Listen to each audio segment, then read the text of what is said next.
They need to give up to make some, you cannot go and be stuck in the world. In order to make peace, it's like relationship. You have to do some compromise, both sides. Okay. You cannot say, I want this, I want that. You have to sit down, and if really wanted to make it happen, it will happen. And I wish now after the war ended, and after everything that happened right now, I really wish for both sides that this endless of suffering will finish, and we all will be living in peace, because it's possible here. I don't judge no one on what is belief or what, as long as you respect me and I respect you, that's all right. I lived in New York for 6 months, and you've got the Hasidic Jew community, and they only do business together. You're Israeli and you're Jewish.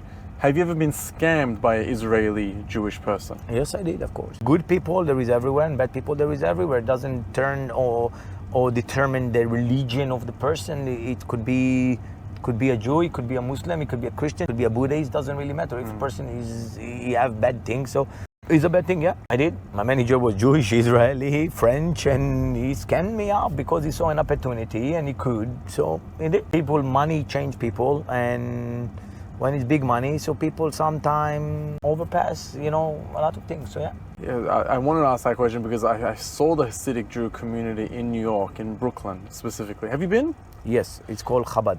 Yeah. 770 Corona Heights.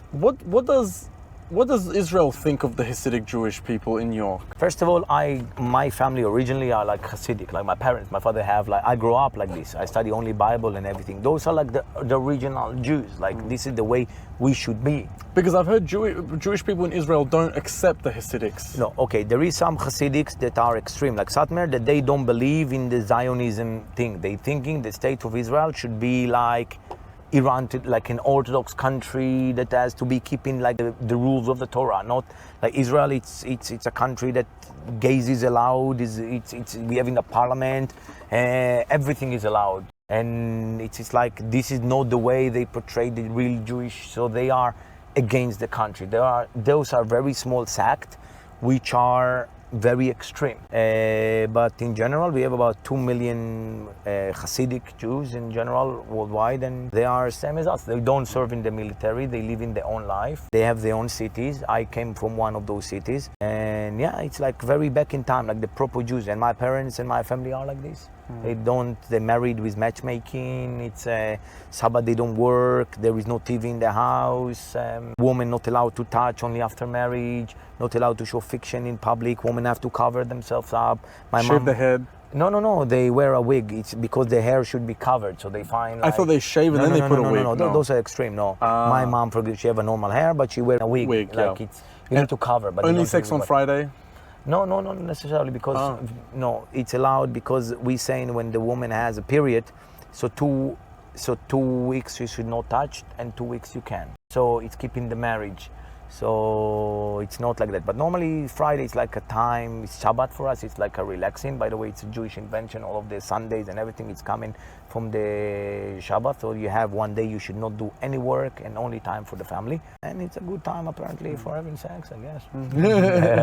Well, Simon, I appreciate you coming on the podcast. I appreciate you telling your story. You got very vulnerable. So I appreciate that.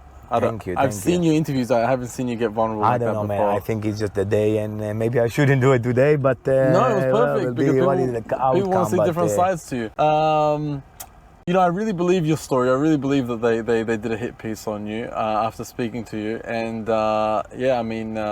if you can come back from this, it'll be one of the greatest comeback stories ever told. And looking forward to seeing it. Thank you very much, and thank you. Thank you, Simon. This has been Simon, the Tinder Swindler. We are out.